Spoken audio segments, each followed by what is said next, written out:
Here at the TRT World Forum, questions over how to manage the world's most pressing crises is at the top of the agenda.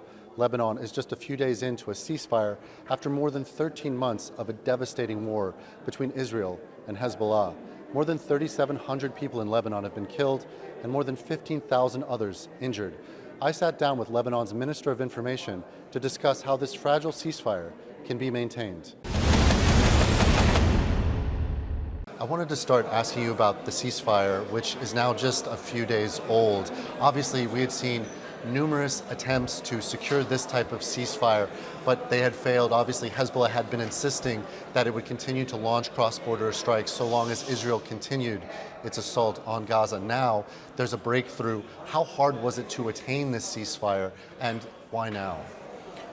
Well, yes, it was hard. And why now? Because the war was very violent, and we got a lot of destructions. We got 4,000 killed people, 14,000 injured people, a lot of destroyed and erased villages in the south, millions of square meters of agricultural lands bombed by white phosphorus bombs from Israel, 1.5 million of displaced people all over Lebanon. So we got this ceasefire with the help of the international community and especially France and the United States and European countries, with also Arab countries that were participating in those negotiations. So now we are living a 60 days of, let's say, a trial, but I guess it will be a solid ceasefire because Lebanon needs that, and I guess also the region needs that. Absolutely. I did want to ask you, it seems like even just a few days into the ceasefire, both Hezbollah and Israel have accused each other of violations, and we've even seen Israel firing tank fire on civilians trying to return, these kinds of instances. How hopeful are you that this ceasefire will hold, given that it seems like Israel has the necessary provisions to be able to strike when it feels it's necessary? This was not in the agreement.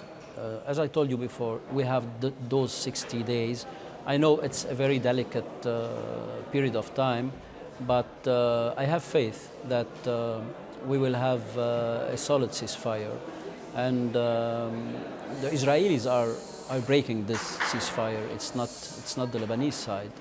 So I hope the day that will come, we will have this equilibrium that will lead us to a very and more solid ceasefire in, as I told you, in a period of 2 months.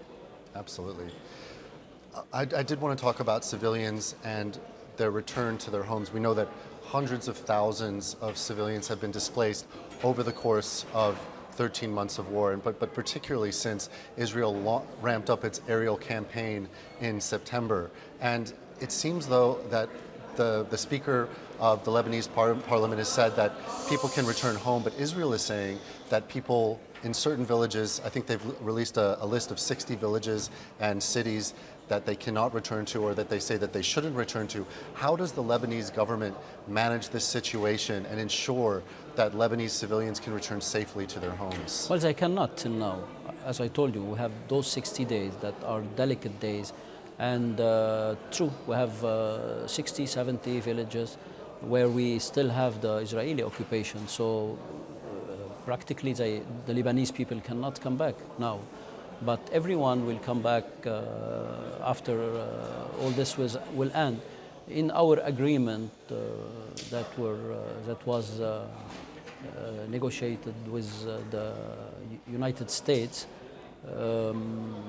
we need those days to wait for the withdrawal of the Israeli army and to have the Lebanese army entering and securing everything, because as you know, you have a lot of ammunition not exploded yet and a lot of destruction. So we have a lot of work, and the Lebanese army is getting more and more ready to enter those villages, to secure them and to let the Lebanese people come back to their destroyed houses, unfortunately. it sounds like it might take the full 60 days Of course. to allow people to then have the permission. This was the deal and this was the paper, and we agreed, the both parties agreed on that. So most Lebanese civilians would have to wait a couple months. But Lebanese cannot wait, as everybody saw on TV, so they came back in one day and they considered that everything was clean and ready to enter, but what happened now, so we have to deal with the situation.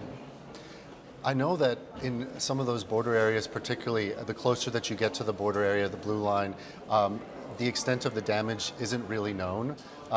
Do you have a sense of what the damage is in terms of economic damage, damage to people's homes at this stage, or is that something that you're going to be able to get a sense of over the coming months? You have villages completely wiped out. You won't find but troubles. And this is very dramatic, and this is very sad to see all those old villages destroyed completely. So I guess the government has a lot to do. And Lebanon is in a series of crises, economical, political, institutional, healthcare, educational, everything. And the war, we got those two months and maybe more, maybe 1 year since October. We have a very big loss in our economy, agriculture, social, health, infrastructure, electricity, water, everything. So the situation, of course, is dramatic, and but we have to deal with it. We have no choice but to deal with it with the help of a lot of friends to Lebanon. Absolutely. It's something I did want to ask you about because, of course, the last major conflict in 2006 was devastating, but it lasted 33 days, True. And it didn't come on top of a years-long financial crisis. So Lebanon was already so vulnerable. And so now you're trying to get a sense of the total damage. And I wonder, what is the road to recovery? What does that look like?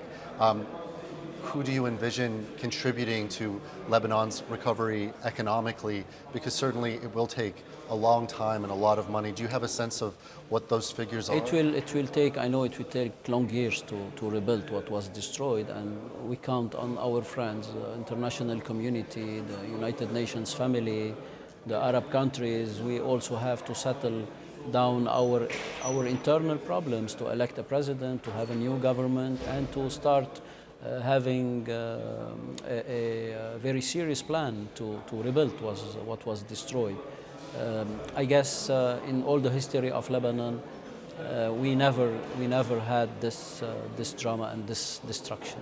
So I know we have a lot of work to do, but we have no choice, and we will do a good job. And I have faith in Lebanese people, and we also trust our international friends.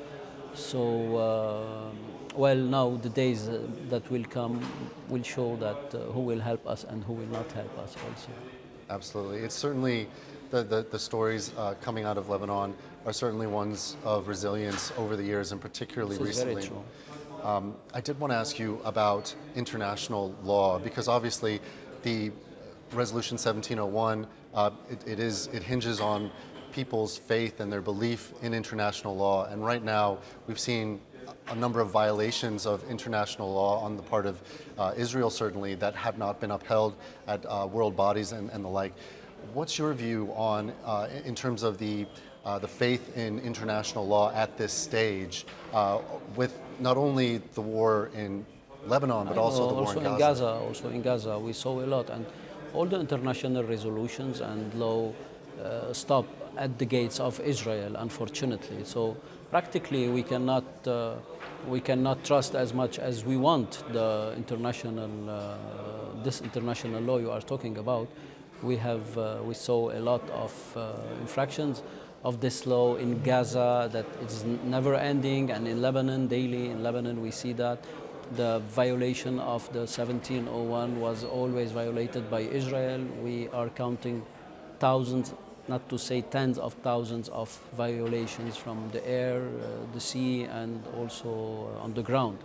So this is the responsibility of the international community and of the United Nations. So as Lebanese, we can do what we have to do.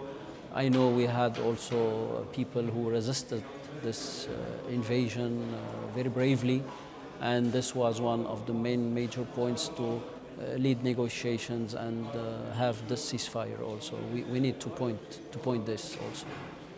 And just the last question that I wanted to ask you.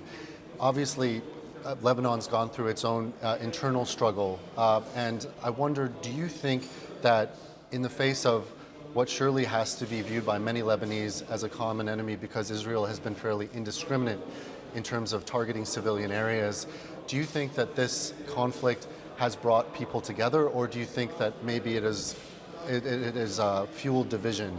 Politically, we have a serious division, and this is very obvious, but socially, no, we don't have it, because all the Lebanese people opened their doors to the other Lebanese that who were displaced from their villages. I know we have a very deep political problem in Lebanon, but there is something that is very serious now, and we should act seriously towards what Israel is capable to do. So we always spoke about a defense strategy to Lebanon. So now I guess Lebanese political parties should agree on a common defense strategy against Israel. We had a lot of proofs that Israel does not respect the international law. So also we have to have a plan B, which should be, in my opinion, the plan A is to how to defend Lebanon against Israel. Absolutely, and obviously this whole ceasefire working does depend on international pressure to ensure that both sides, but particularly Israel, holds up its side of the bargain. How important, in your view, are the other actors, the other stakeholders in this agreement in terms of ensuring that this goes through? They are the main actors and the main shareholders and the main sponsors. We are talking about the United States and France. They will be on the ground with the Lebanese army, and they will be the regulators with the, as I told you, the Lebanese army and the UNIFIL also, to guarantee a solid ceasefire. So this is the only difference between the resolution 1701 and let's say the new resolution with the participation of France and the United States. So we count a lot on those two countries to ensure this ceasefire. Minister Ziad Makary, thank you so much for speaking with me. Thanks a lot.